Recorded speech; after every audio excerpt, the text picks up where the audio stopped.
Hey Omni Dogs and Omni Kittens, Omni Dog here, and I got a request for an overview of the Golden Age Batman. Now this is obviously a pretty niche book.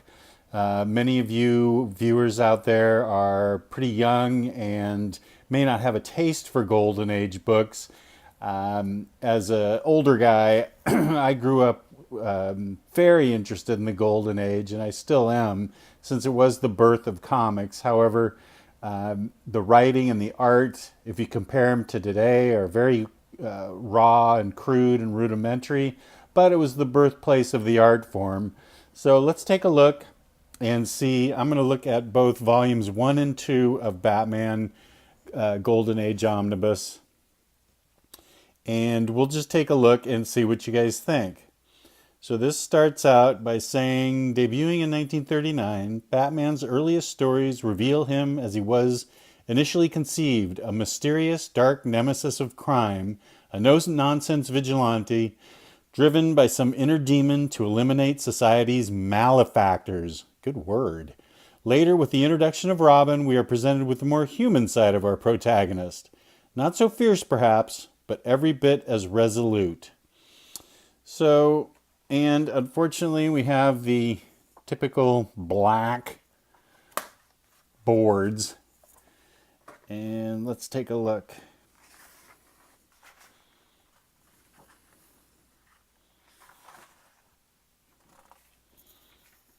Very nice reproduction on glossy paper. Good table of contents right here. Very informative. And a nice forward. And here's a book that if you have it, it's only worth $1 or $2 million. So, and as you can see, here we go with some of the artwork. And there's not a lot of exposition, but it can be a little wordy. And look at Batman with the pointy ears. The stories weren't real long.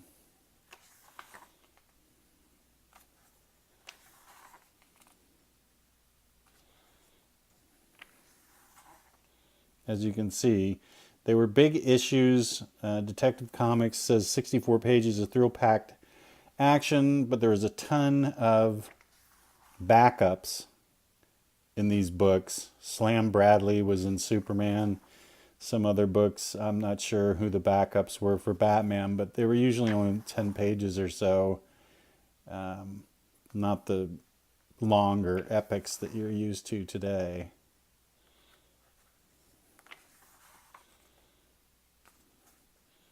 So that's the very beginning of the Batman. Check these bat ears out, man. So let's flip to a little bit further along. There's Batman #1. Now, we do get introduced to Robin right here. Here's where they decided to humanize Batman a little bit more and introduced Robin to the comics. The artwork's gotten a little bit different.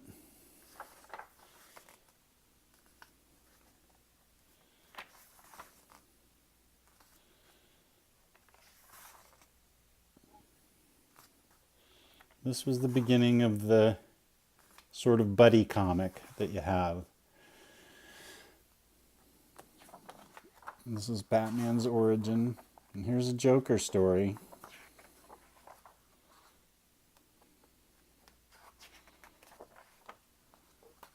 Oh, this looks like it may be the first Joker story.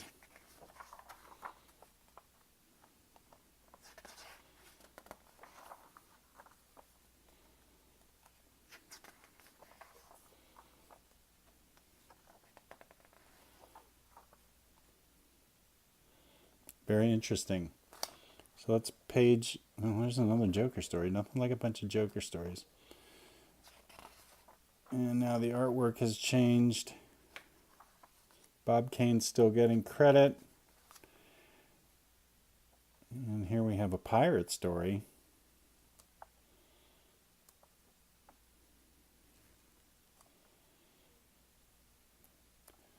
So these stories, while they may not be comparable to modern, really show you the very beginnings of comics and how they've evolved.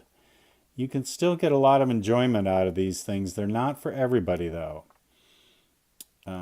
They may be too slow for some people. And I will say this, they give you a lot of material in these books. These are big, thick omnis. So let's take a look at number 2.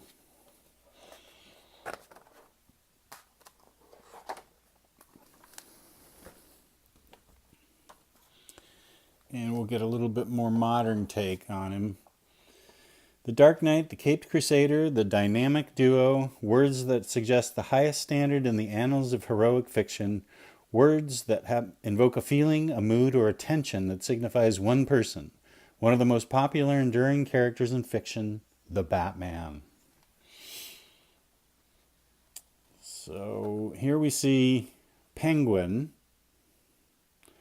I think in these issues you're going to start seeing more of a rogues gallery.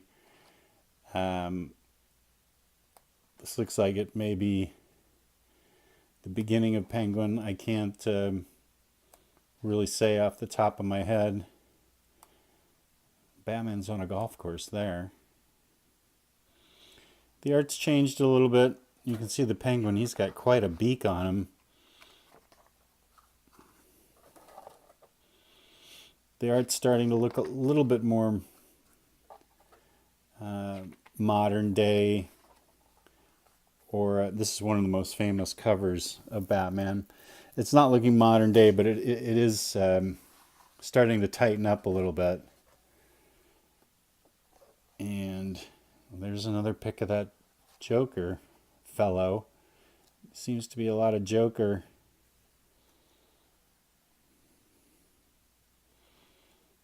And there's more Penguin.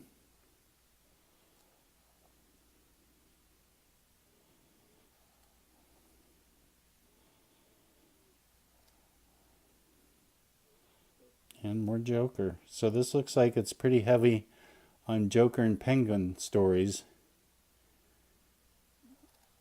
Of course, you can't have a Batman book without having the Joker.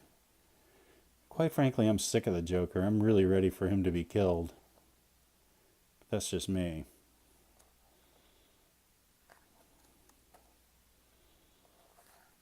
Let's move on to the back and see what kind of wacky adventures they get into here. Two-Face.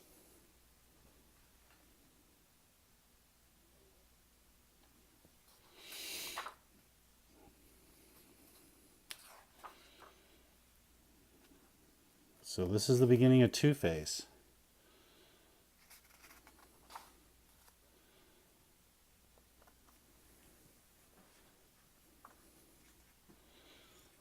Very bright colors. Nice glossy paper.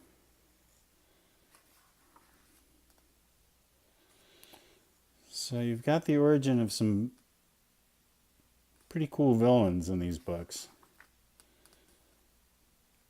Here you can tell what time of year it was. Sorry, what year it was. War savings, bonds, and stamps keep them rolling.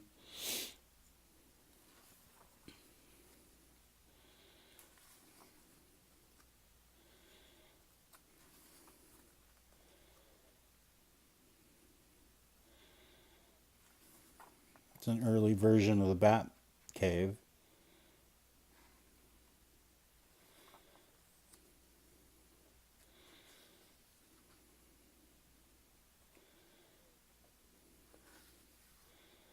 Oh man, more Joker? I'm sick of that guy.